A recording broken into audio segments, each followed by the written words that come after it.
Good evening, baseball fans. How you doing? What a day, what a day, what a day. Carlos Correa, after all the drama, is heading back to Minnesota. We're going to break it down. We're going to take a look at the contract. We're going to take a look at the Twins. We're going to take a look at the Mets. We're going to talk all about it. Trevor Story. My goodness. The Red Sox got no one at shortstop or second base. Well, they got some options. I'm going to go over it. But my goodness, what the heck are the Red Sox going to do? Brandon Belt going to the Blue Jays, and I absolutely love it. I'm going to talk about the Blue Jays. I'm feeling the Blue Jays right now. How you doing, everyone? Good evening, good evening, good evening, good evening. We got a lot of familiar faces here in the chat.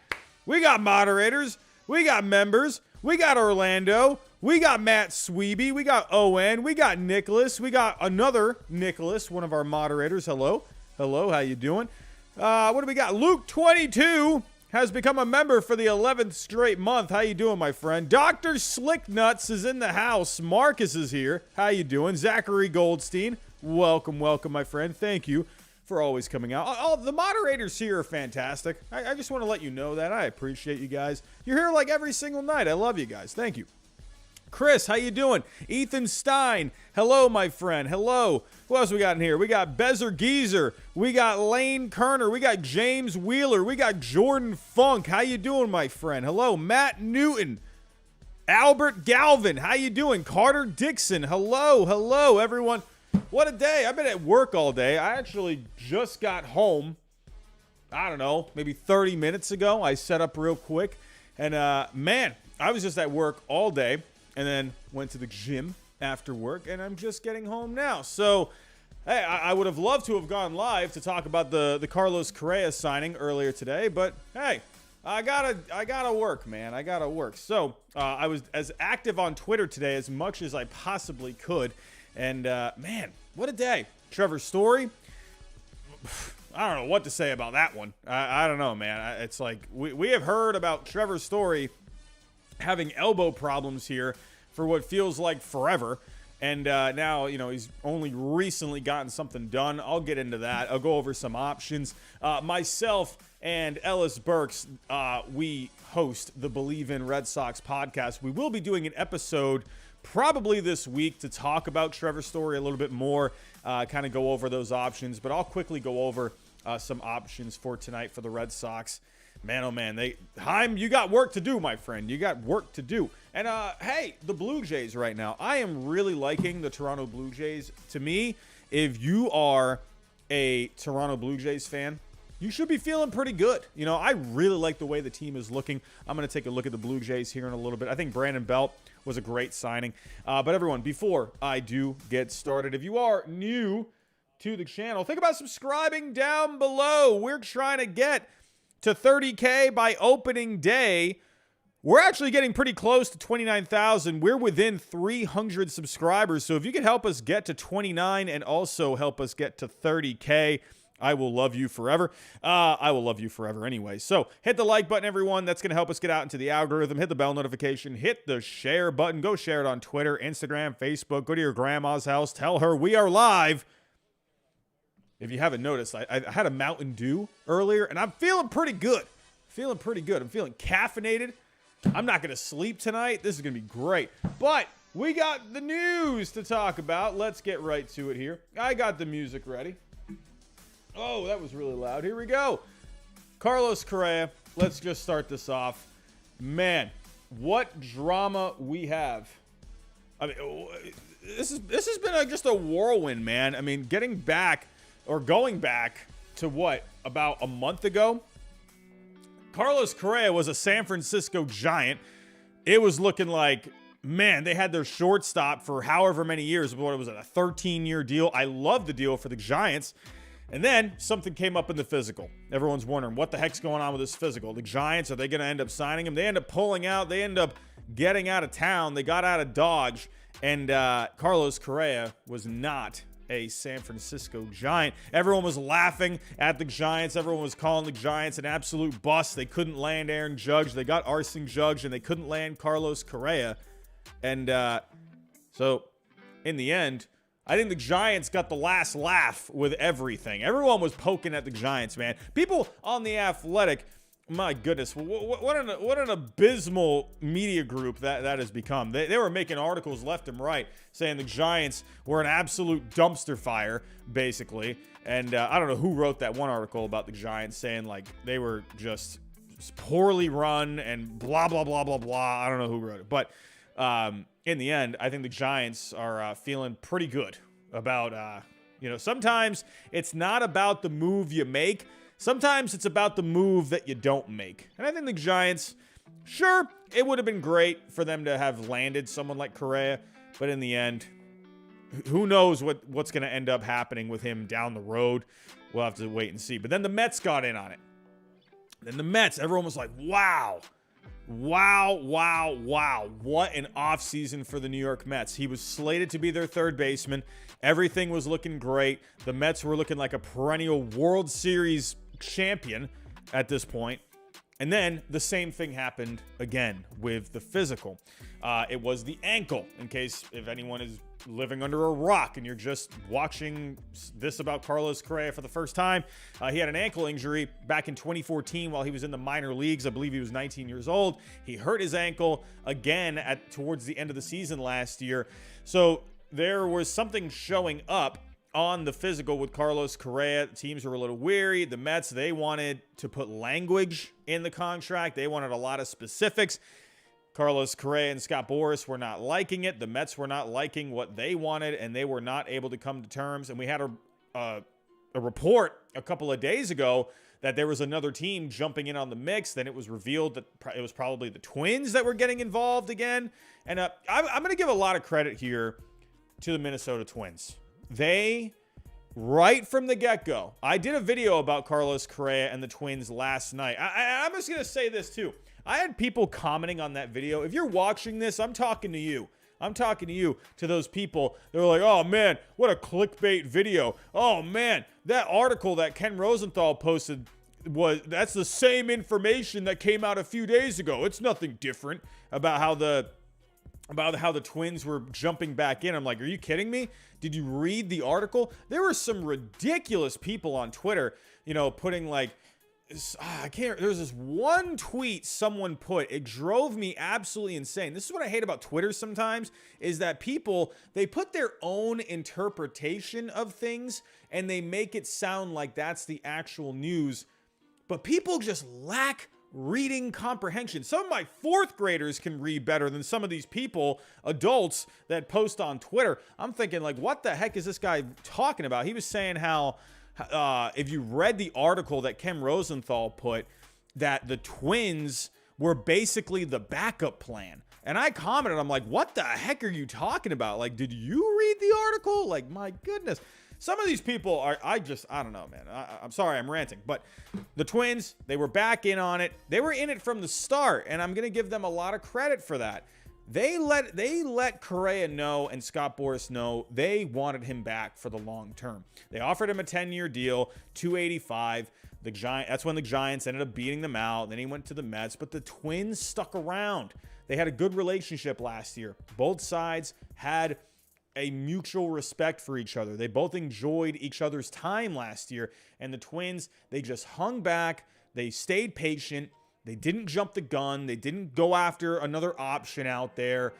They just stayed patient, and it ended up paying off. So there's a lot of people out there that are saying how I made a tweet today. It got a bit of traction. I believe it was under Jeff Passan's tweet about the news. And I made a tweet saying how Derek Falvey ended up defeating Steve Cohen. I'm going to be honest with you. Maybe this is just the way I'm looking at it. Yeah, I think the Twins beat the Mets here. Because the Mets, people were commenting on that, and I understand why people would interpret it this way. But people were saying that the Mets, they didn't get beat by the Twins. The Mets simply just pulled out. They didn't pull out. They wanted Carlos Correa. They wanted him from the get-go. There was no report about them withdrawing their offer or anything. The Twins simply offered, they didn't offer more money, but they offered the terms that Carlos Correa was more comfortable with. The Mets were not willing to go those terms. Correa wanted to go to the Mets. It's going to be an interesting press conference. I'm very excited to see what he ends up saying at this Twins press conference. But he wanted to go to the Mets. I read a report that Correa, when Boris got a deal done with the Mets, he hugged Scott Boras. He was incredibly happy. He got to go, to a championship contending team. He got to play with Francisco Lindor. Of course this guy would be happy, especially going to a huge market, like Queens. I mean, my goodness, he would have been made in the shade. Of course he would have been happy going to the Mets. The Mets wanted him. Obviously, the Mets wanted to have the language in the deal. But in the end, the Twins beat him out by not including so many parameters in the deal, so many stipulations. That's where the Twins beat the Mets. No, they didn't beat them in terms of money, but they beat the Mets in terms of offering him the long-term comfort and stability in the deal. That's how I look at it personally. I can understand if someone's saying, oh, well, the Mets didn't really lose. They just didn't want to go as far as the Twins did. But to me, they wanted him. They wanted Correa. And they lost. And that's just how I look at it. But anyway, as for the Twins, it's a great day for the Twins. And again, I applaud them for just being patient, hanging back, letting the process play out. Sometimes you just need to breathe and you just need to let things happen. And that's exactly what the Twins did here. And it paid off for them. There are definitely still some options in this deal. There are a lot of vesting options towards the end of this deal. So it's not like it ends up being, a complete, just a 6-year deal, just straightforward. Another thing the Mets wanted, they wanted him to be taking a physical every single year. And Correa was like, nah, man, I don't like that. That's where, I understand the Mets, where they're coming from. They're trying to look out for their own selves long term. But when it comes to what Carlos Correa wanted, he was not going for that. And I don't think Boris wanted that either, obviously, because, what if he takes a physical, something comes up, he could be feeling completely fine, but maybe something is showing up and it ends up costing him money. So the Twins were like, no, we won't do that with you, but we will put some vesting options towards the end of the deal. So this could end up being, I believe, a 10-year deal or 11. I didn't quite do the math. It was originally, it's a guaranteed 6-year deal, but then it ends up being, so let's go here to the payroll. So it ends up being 6 years guaranteed. And then there's a vesting option for 2029, 2030, and 2031. So it's a 9-year deal, I believe. 9-year deal. Did I get that right? I think it could end up being a 9-year deal. Is there a 10th year? Maybe. But another thing too is that they offered him a full no trade clause. So as for the options these are all vesting options, which means basically if he hits a certain number of plate appearances per season, the option will automatically kick in. So that first one is in 2029 for $25 million. He has to have at least 575 plate appearances in 2028 for that option to kick in. For the next year, if he hits in 2029, if he hits 550, the 2030 option will automatically kick in. And then in 2030, if he gets 525 plate appearances, the option for 2031 will kick in. So again, let me make sure. I can't math in my head. So 6 years, 2029, 2030, so that ends up being a 10-year deal, right? Because there's an option for 2032 as well. So, and again, the full no trade clause. So this could end up being just a great deal for both sides. I don't know. I just feel like, I don't know why the Mets couldn't have done this, honestly, because I think most people would agree. First 5-6 years with Correa, he's probably going to end up being fine. And, and then probably towards the later half, the latter half of the deal, that's probably when you should have some options. I don't know. I just kind of feel like the Mets, they probably should have done something like this. I don't know, but I can understand if Mets fans didn't want to just go through with this anyway. But either way, I think it's great for the Twins. Finally, it's good to see a mid-market team land a guy long-term. Yes, they landed Correa last year, but it basically was a 1-year deal. It was a 3-year deal with an opt-out after the first year. So basically it was a 1-year deal. Everyone knew he was going to opt out after the first year. So he went to Minnesota for 1 year. This has been a 2-year just roller coaster for Carlos Correa. And for the Twins, I'm glad a mid-market team just landed a guy like this. You don't see a lot of these mid-market teams really land these premier free agents, but it just goes to show sometimes maybe if you can just offer a creative enough deal like the Twins did last year, have him come over for a year. If he ends up liking it, he could end up wanting to stay. And it seemed like he felt right at home with Minnesota, and he was okay with going back there. You can't blame him for wanting to go to New York because there's so many opportunities financially in New York with the market that they have. You can't blame him for going there. So, I know I said it could be an awkward press conference, but I mean, to me, if you're Carlos Correa, someone says, oh, like, did you want to go to the Mets more than you wanted to go to the Twins? I think his answer would have been, would be, hey, you know what? It's a big market. There's a lot of opportunities out there, and I love the Twins, but man, New York is New York, So I'm not going to blame the guy for wanting to go to a big market like that. But in the end, if you can't come to terms on a contract, it is what it is. And for the Twins, this is a guy, he could end up going. Carlos Correa is a good enough player to where, he could maybe be like a Twins Hall of Famer, one day down the road. He could end up being one of their best players of all time. Going into his prime years. He's already in his prime, but he's got, quite a few years left of his prime. He could end up being pretty solid if he ends up staying healthy. As for the Twins, I just really like the way this team looks right now. You had Correa last year, so it's not like that's really any different, but you've added, again, Joey Gallo is upside. I'm a sucker for upside. What can I say? I'm a glass half full kind of a guy. What can I say? And I love Christian Vasquez. That's my giraffe neck Robbie coming out. I'll always love Christian Vasquez. I just like the way this team looks. But now they also have depth. You could trade one of these infielders. Maybe you could have a deal with Royce Lewis. Maybe you could just hang on to Royce Lewis, and maybe, someone ends up getting hurt, and then he can end up, playing in the infield somewhere. I like the depth of the position players for the Twins. And now you got Kyle Farmer going to the bench. He can end up being more of a utility guy. I like that a lot. The rotation, I think, could use still a bit of an upgrade, but maybe you could use one of these infielders, that depth in their system, to maybe try and trade for a guy, maybe like a Pablo Lopez, I think the Twins are in a really good position right now. You traded for Jorge Lopez last year at the deadline. You got Duran. This guy is just going to be just fantastic. He was so good last year. There's a lot of good pieces. I really like this Twins team. I really do. And I really think they definitely have a shot at winning this division next year. It's always a pretty, for the most part, the White Sox and the Twins dropped off last year, and the Guardians ended up winning this division convincingly. But I think it could end up being a pretty tight race. I think the Twins are going to really close this gap. They fell apart completely in the second half, but they have more depth now. The White Sox, I think, are going to bounce back. I think they're going to have a better season next year.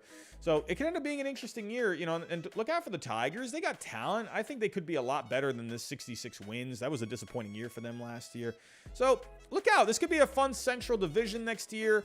I like the way the Twins look. I think if you're a Twins fan, you got to be feeling pretty good about this. So we'll have to wait and see on this one. But as for the Mets, let's talk the Mets. Now, I talked about this in my video last night. So as of right now, you got Eduardo Escobar looking like he's probably going to be the opening day third baseman. But listen, you got Brett Beatty here, where he had a cup of coffee last year. This is one of their top prospects, one of the top prospects in the game. I could expect Brett Beatty to end up getting some at-bats next year. I say some. Let me take that back. I think he could end up getting a lot of at-bats next year. So I think the Mets are going to be fine. I would have, obviously, Correa would have been really nice there, but in the end, I like No, let me take that back. I love the Mets. It's a really good team. The pitching is so much more deep than it was last year. Sure, you don't have DeGrom, but man, this rotation, it's really deep. Verlander, Scherzer, Senga, so much upside there. I can't wait to see what Senga ends up doing.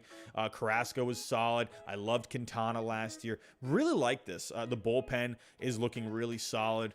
I think the Mets are going to be fine. They're still a championship contender, I believe. I think they have a shot at this division. Again, they lost it in the last week of the season last year, but their pitching staff is more deep this time, and I think some of these younger guys in the system are going to contribute a bit more this year than they did last year. So I think if you're a Mets fan here, I see Nick Kowal in the chat. You should be feeling pretty good about your Mets, even though you don't have Carlos Correa. That was like icing on the cake, really, getting Carlos Correa. In the end, could they make another move? Sure, but I think they're pretty set when it comes to third base. Give Brett Beatty some at-bats. Give the kid a chance. And I think he can end up being a really solid player. Hey, things happen for a reason, right? I'm a sucker for that line. Things happen for a reason. Maybe this is the chance for the Mets to be like, you know what? We got Brett Beatty. Let's give the kid a chance here. So, in the end, a very just crazy turn of events. How this all ended up happening. I'm just glad. Here's what I'm very happy about. I am just glad that Carlos Correa did not sign at 2 o'clock in the morning like he did last year. Thank God this happened while I was at work today. If he had signed at 2 a.m. again and I had to go live again for it, I would have lost my freaking mind. Let's get on to the next story, shall we? We got over 200 people here in the chat. Thank you for stopping by on this wonderful Tuesday evening. But you know what's not so wonderful? Do you like that segue? Gosh, I need to calm down on the Mountain Dew. My goodness, my brain is just firing on all cylinders right now. But not so wonderful news. Trevor Story getting surgery, basically like I guess from the way I interpreted it, a poor man's Tommy John surgery, where it's basically Tommy John, but it's a different procedure to where maybe he could get back a little quicker. It's a little different when a position player is getting Tommy John, because obviously, you're using your arm throwing in the infield, but it's a position player at the end of the day. It's not like a pitcher where you have to take a lot more time to rehab. But Story, now what does this mean for Story long term? Is he ever going to be a shortstop again? Is he going to be a second baseman for the rest of his career? I have no idea. But what the heck are the Red Sox going to do right now? So, talking a little bit more on this, Heim did not provide a specific timeline on Story for the upcoming season, noting that a return is possible, but it's not something at this stage we want to bank on. Bloom also said Story was preparing to play shortstop before aggravating his elbow. So this was something that came up. This wasn't something that's just been lingering it has been around for a bit, but he, again, getting ready this off season, it looks like the elbow just couldn't hang on anymore. And in the end, he's going to be out. So from what I read, it looks like according to this procedure, you're looking at around maybe 4 to 6 months. But I agree with Bloom saying, but it's not something at this stage that we want to bank on. At this point, Trevor Story is icing on the cake for the Red Sox. I'm going to be honest here. Is this starting to feel like this year is a bridge year for the Red Sox? Like, I was thinking, all right, they got Raffy signed up long term. They've made a couple of moves this offseason. But is this year going to be the bridge? Now you don't got Story. You don't know when you're going to get him back. If you do get him back, great. But now you need to go into this season basically forgetting about Trevor Story. If he comes back, great. If not, well, it is what it is. What do the Red Sox do here? Now, okay, on Fangraphs, now this is one option that I think is realistic. I mean, of course, Fangraphs says it, so it has to be realistic, right? But Kike Hernandez is currently projected on Fangraphs to be the shortstop. That is a possibility. There have been people in the organization saying that Kike Hernandez could be the shortstop moving forward. Which, yeah, I mean, sure, you could definitely get that done, but oh my, get Jarren Duran the heck out of center field. Get that guy out of center field. He's not the center fielder. Absolutely not. Jarren Duran, please get out of center field. No, no way. Nope, not doing it. So you got to figure something out here. They're going to have to make a move. Now, I thought they needed to make a move prior, but now it's like, what do you do here?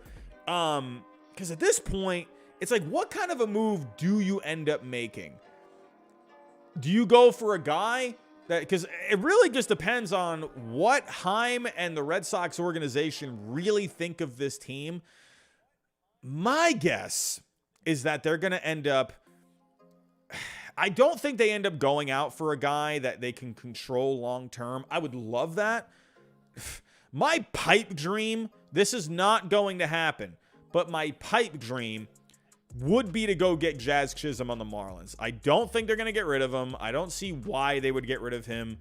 But man, if you could somehow pull off a deal for Jazz Chisholm, oh, that would be just the perfect scenario.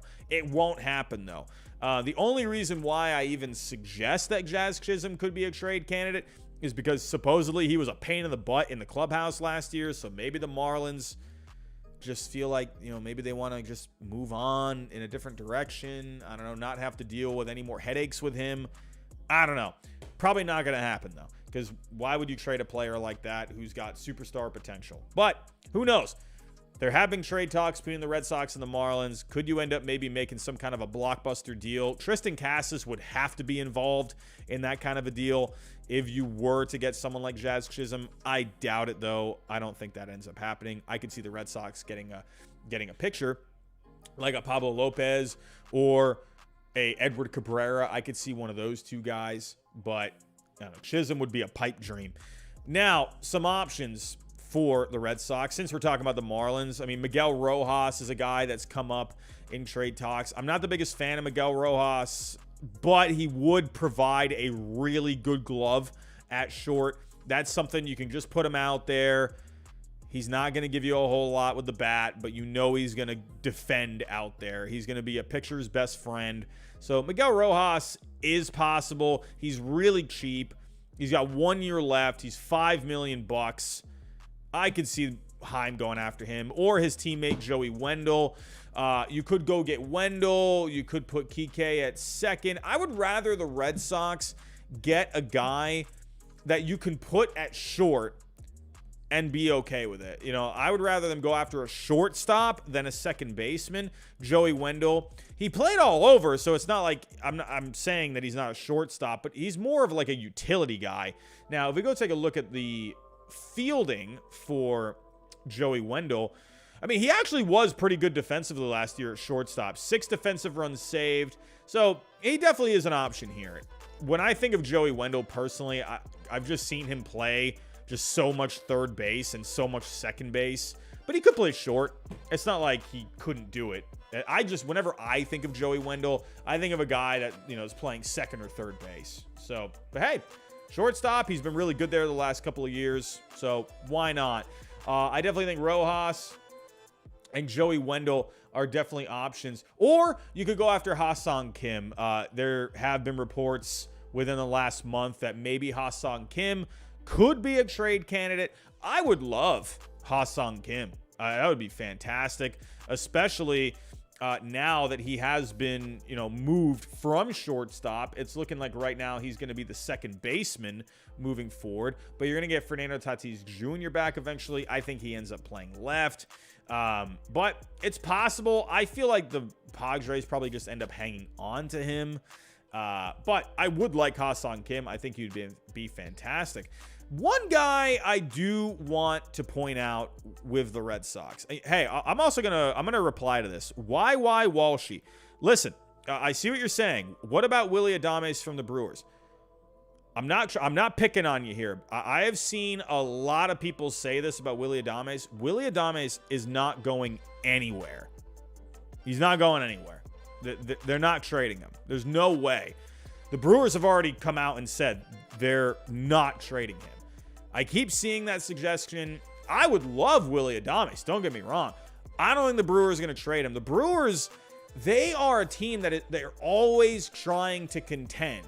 There's no reason to trade him right now. There's no reason to. It's only going to make your team worse if you get rid of him. So I just keep seeing that suggestion a lot. And YY Walshy, I do think it's a great player for the Red Sox to go after, but they're not trading him. I've seen that. I've seen that so many times. It's just not going to happen. So, I mean, maybe in the beginning of the offseason, you know, sure, it sounded maybe realistic that they could have traded him. The Dodgers supposedly were really interested in him. But no, I don't think he's going anywhere. I don't think he's an option here. Ha-Sung Kim. With Ha-Sung Kim, I think the Padres probably just end up hanging on to him because he'd be a really good second baseman. And if Fernando Tatis Jr., he's just going to end up going out and playing left field. You know, he's not going to play shortstop with Xander Bogaerts there. And to me, I think you should hang on to Ha-Sung Kim because you don't know what's going to happen with Manny Machado next year. So, you know, you could always have Ha-Sung Kim play third, or if you go after another second baseman. I don't know. To me, I think they hang on to Kim, man. I think he was actually pretty underrated last year. Not amazing with the bat, but he was good in the field. He gave you speed. I think they hang on to him. But the one option that I actually do think is a little under the radar is Emmanuel Valdez. Right now, he is projected. CRAZ951 has become a member for the 10th straight month. I love you, my friend. Thank you. But right now, Emmanuel Valdez is projected for the bench, according to Fangraphs. And, you know, I think he's an under-the-radar candidate to play second base. So, taking a look here, for the Astros last year in AAA, he ended up coming over in the Christian Vasquez deal. He actually did really well for the Astros in AAA. Hit 296 with a 347 on base, a 560 slugging, 10 homers, 32 RBIs. When he came over to the Red Sox, he did dip a little bit. To me, could that have been, you know, he's going to a different organization. Maybe they were doing different things, you know, game plan wise. You know, maybe he was just getting accustomed to everything. But he didn't do as well with the Red Sox last year in AAA. Hit 237 with a 309 on base, 422 slugging. Still did have 7 homers in 44 games. So I think he is a possibility.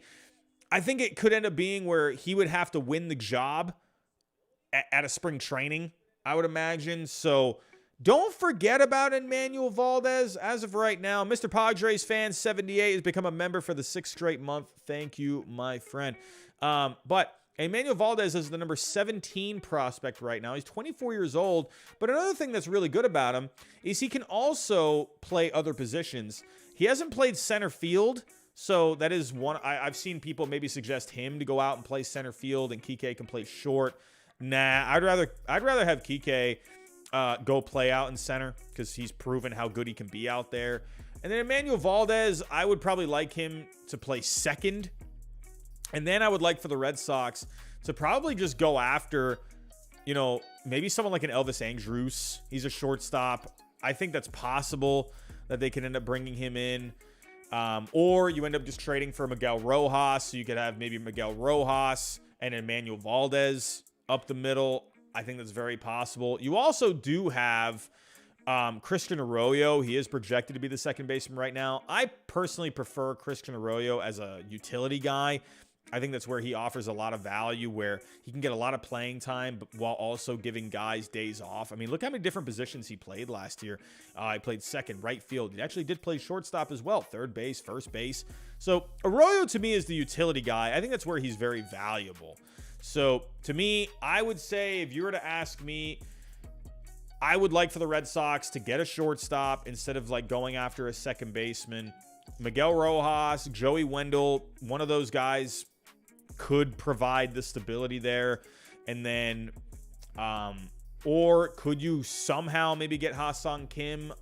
I don't know how much the Padres would want to give him up. But there are shortstops out there. It'll be interesting to see which way the Red Sox end up going. Let's stay in the American League East. And I'm going to tell you right now, I really am liking how the Toronto Blue Jays are looking right now. Their team, to me, I looked at it today. After they signed Brandon Belt, this actually happened yesterday. It was officially announced today. This happened late yesterday, and I just could not make the video. I was just dead tired. But Brandon Belt, I think, could end up being a huge signing for the Toronto Blue Jays. I really like it a lot. A one-year deal, $9.3 million. I had someone today comment saying that they overpaid Brandon Belt. I'm like, what are you talking about? 1 year, $9 million? That's nothing. That's a very fair deal, if you ask me. Over the last 3 years, he's averaged around $14 to $15 million of value, if you include last year, where he basically had zero value. So I think it's a fair deal overall. But what I like about it is that he is projected right now to be the designated hitter. He's a left-handed bat. He had a lot of knee issues last year. I think he's going to end up being great as a designated hitter. This lineup, to me, looks so much better than it did last year. I hate this lineup because I'm a Red Sox fan, but I absolutely love the way this lineup looks. You got Dalton Varsho. You just added Brandon Belt. You added Kevin Kiermaier. And I'm just liking the way this team is looking. Eric Swanson. You added Chris Bassett. This is a great offseason for the Toronto Blue Jays, and I feel like no one's talking about it. It's a really good offseason. I love Dalton Varsho. These are good. You know what's good? You know what I'm noticing about these three guys, Dalton Varsho, Brandon Belt, and Kevin Kiermaier? Good clubhouse guys. Guys that are gritty players.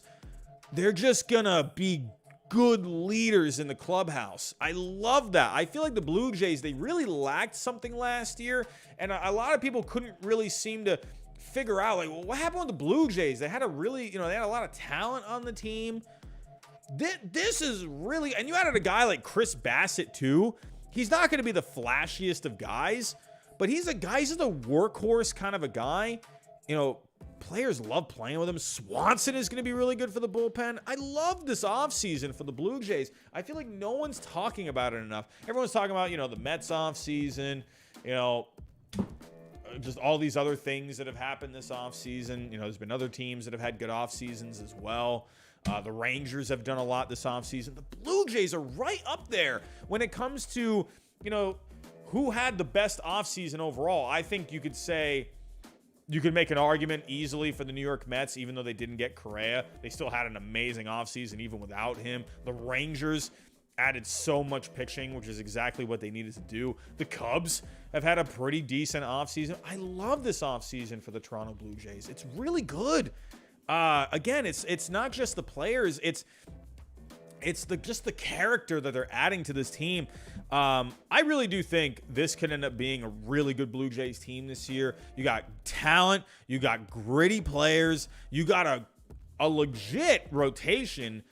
Manoah, I do see probably his FIP was higher than his ERA, and his xFIP was higher as well. So I do see that ERA coming up a little bit, but he gets a lot of strikeouts. Gosman, I think, is going to keep doing what he's doing. Berrios, I think, is going to end up being better. Bassett, he's going to be Bassett. He's going to be solid there. Could they get another pitcher? I could see the Blue Jays maybe at the trade deadline. Again, they don't have a lot of prospects to give. You do have someone like Tiedemann.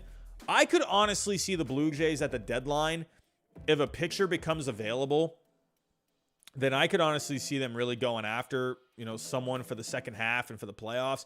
I'm going to say this right now. Actually, is Hyun-Jin Ryu coming back at the deadline? Is he? Because he had surgery. So will he be back at the deadline?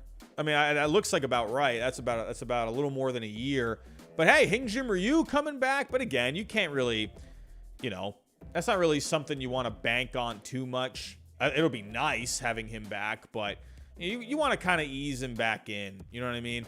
But he definitely could be a good piece for them down the stretch. Could they add Trevor Bauer? Oof. Could you imagine if they added Trevor Bauer? Oh, boy. What a five-man rotation that would be. Oh, man. That could end up being pretty good. I don't think they will, but just for, namesake wise, man. And then they also added Zach Thompson today too. Good depth piece for the organization. You got him from the Pirates, so you basically got him for nothing. But yeah, I really like this Blue Jays team. I think if you're a Blue Jays fan, I think you should be very excited for this. I just like the look of this team. I don't think a lot of people are looking at the Blue Jays right now because I think there were a lot of expectations on the Blue Jays in the last, year, last offseason. A lot of people were picking the Blue Jays, World Series contender. But hey, this Blue Jays team right now, I actually like this Blue Jays team better than it was last year because not just you've added good players and good character guys, but you got lefty bats in here as well. I mean, that's something they didn't really have last year. You got some legit left-handed bats.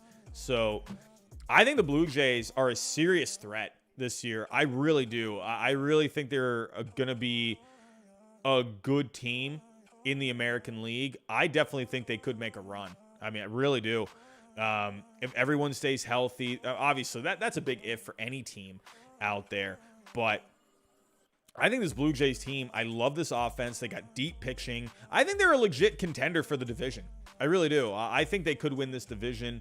They've had a great offseason. I mean, sure, the Yankees added Carlos Rodon and brought Aaron Judge back, but the Blue Jays have had a way better offseason than the Yankees. I think the Blue Jays have done a lot more for this team than the Yankees have done for their own team. Carlos Rodon was a big pickup, but I like this Blue Jays team. I think they could use, I don't know. I like Manoah and Gausman there, but I want a big name kind of a guy. Like Verlander would have been huge if they were able to somehow get Verlander. That would have been massive. But I wonder if they end up getting a guy. Maybe trade deadline. Could you do Trevor Bauer? I don't know. Blue Jays fans, let me know. Let me know what you think. Would you want Trevor Bauer? Well, let me know what you think. I'm pretty interested in that. I'd love to know what you think. But everyone, that's all I got for tonight. I've covered the 3 big stories in the last 24 hours. Love it for the Twins getting Correa back. I think that's great. I think it's great for the organization. I think it's great for the city. The Red Sox, man. This has not been, the best offseason for the Red Sox, and the work continues for Chaim Bloom. I love the way the Blue Jays are looking after adding Brandon Belt. What a great offseason they've had. But everyone, let me know everything you think down below in the comments. Hey, I'm always reading the comments, so let me know your thoughts, how you're feeling about things. But everyone, on the way out, if you can, hit the subscribe button. We're trying to get to 30K by opening day. We're getting close to 29,000. That would be greatly appreciated. If you can, please, everyone, hit the like button on the way out. I don't ask for a whole lot. I just ask for you to hit that stupid like button. Hit the bell notification. Share the stream if you can. And everyone, I'm going to get out of here. I'm going to go eat something. I'm hungry. I got to get this caffeine out of my system. I probably got to go for a run or a sprint or something. I have no idea. But everyone, have yourself a great night. And, Jimmy Productions with a last-second super chat. What a clutch super chat that was. Jimmy Productions, $1.99. The Nationals are underrated. I think they could end up having an okay year. I like the youth movement on the Nationals. I'm excited to see what they end up doing. Jimmy Productions, thank you for the $1.99. But like I was saying, everyone, have yourself a great night, and I'll talk to you next time.